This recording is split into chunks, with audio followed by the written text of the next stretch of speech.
রাজ্য সরকারের উন্নয়ন প্রকল্পগুলির প্রচার দুর্গাপুজো মণ্ডপগুলি থেকেই হবে, দিনহাটাতে বললেন এসডিপিও। শুক্রবার রাতেই দিনহাটা শহরের শহীদ কর্নার দুর্গাপুজো কমিটির পুজো মণ্ডপে এসে দুর্গাপুজো কমিটির সদস্যদের হাতে রাজ্য সরকারের দেওয়া আর্থিক অনুদানের চেক তুলে দেওয়ার পর বক্তব্য রাখতে গিয়ে এমনটাই বলেন দিনহাটা মহকুমা পুলিশ আধিকারিক ধীমান মিত্র। তিনি বলেন, যেহেতু দুর্গাপুজোর দিনগুলোতে প্রচুর প্যান্ডেলগুলিতে প্রচুর মানুষের ভিড় হয়, সেই সময়গুলিতে ফ্লেক্স লাগিয়ে রাজ্য সরকারের বিভিন্ন জনদরদি প্রকল্পগুলির প্রচার চালানো হবে। এছাড়াও তিনি পুজো কমিটির উদ্দেশ্যে বলেন যে আপনারা সাধারণ মানুষের কাছে কতটা সমাজ বান্ধব আঙ্গিক আপনাদের পুজোর মধ্য দিয়ে তুলে ধরেন, সেটাও কিন্তু নজর রাখতে হবে। তিনি এদিন আরও কি বলছেন শুনবো। দিনহাটা থানার আইসি সাহেব এবং শহীদ কর্নার ক্লাবের সদস্যবৃন্দ সবাই উপস্থিত আছেন। আগাম শারদীয়া শুভেচ্ছা আমাদের পুলিশ ফ্রেটার্নিটির পক্ষ থেকে সবাইকে। বিগত কয়েক বছরের মতো এবছরেও শারদীয়া দুর্গোৎসবের যে অনুদান, সেই অনুদানের চেক আজকে দেওয়ার জন্য আমরা এখানে এসেছি।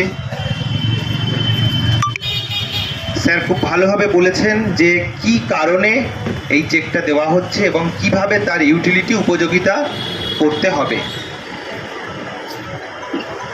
এই যে চেকটি দেওয়া হচ্ছে, এটির মাধ্যমে কিন্তু আপনাদের যেটা করতে হবে সেটা হচ্ছে যে এক নম্বর তো সুরক্ষা সুনিশ্চিত করতেই হবে। দ্বিতীয়ত, পশ্চিমবঙ্গ সরকার থেকে যে সমস্ত বিভিন্ন জনদরদি প্রকল্প নেওয়া হচ্ছে, সেই প্রকল্পগুলির প্রচার কিন্তু এই পূজা মণ্ডপ থেকেই হবে। কারণ একটা পূজা মণ্ডপে একসঙ্গে প্রচুর মানুষ আসেন।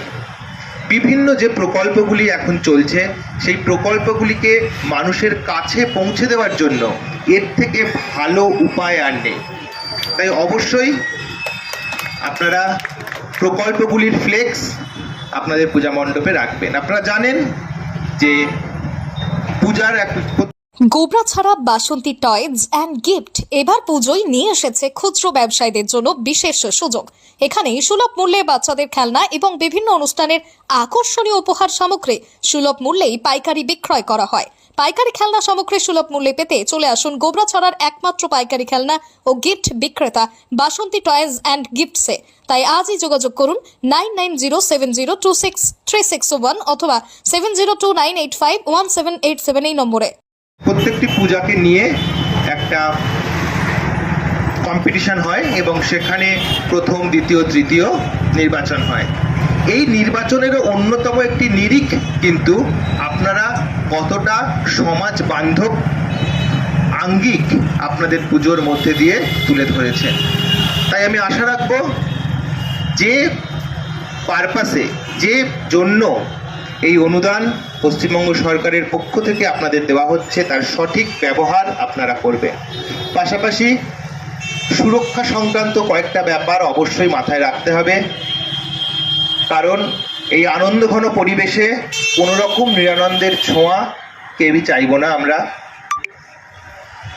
বিশদে সেগুলি নিয়ে থানায় সমস্ত পূজা কমিটিকে নিয়েই আমরা একটা মিটিং করব। তারপরেও কয়েকটি ফান্ডামেন্টাল যে জিনিস সেগুলি বলে দিই।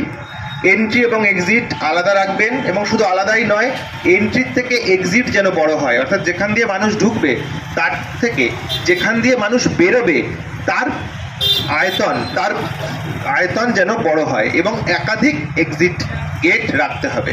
এছাড়াও অগ্নি নির্বাপক ব্যবস্থা এবং সিসিটিভি অবশ্যই আপনাদেরকে রাখতে হবে। এছাড়াও ভলেন্টিয়ার্স, আপনাদের পক্ষ থেকে ভলেন্টিয়ার্স, আমাদের পুলিশ ফোর্স, সিভিক ভলেন্টিয়ার্স তো থাকবেই, কিন্তু আপনাদের পক্ষ থেকেও ভলেন্টিয়ার্স কিন্তু অবশ্যই নিয়োগ করতে হবে, এবং তাদের লিস্ট আপনাদেরকে থানায় জমা দিতে হবে যাতে আমরা প্রয়োজনে তাদের সঙ্গে যোগাযোগ করতে পারি।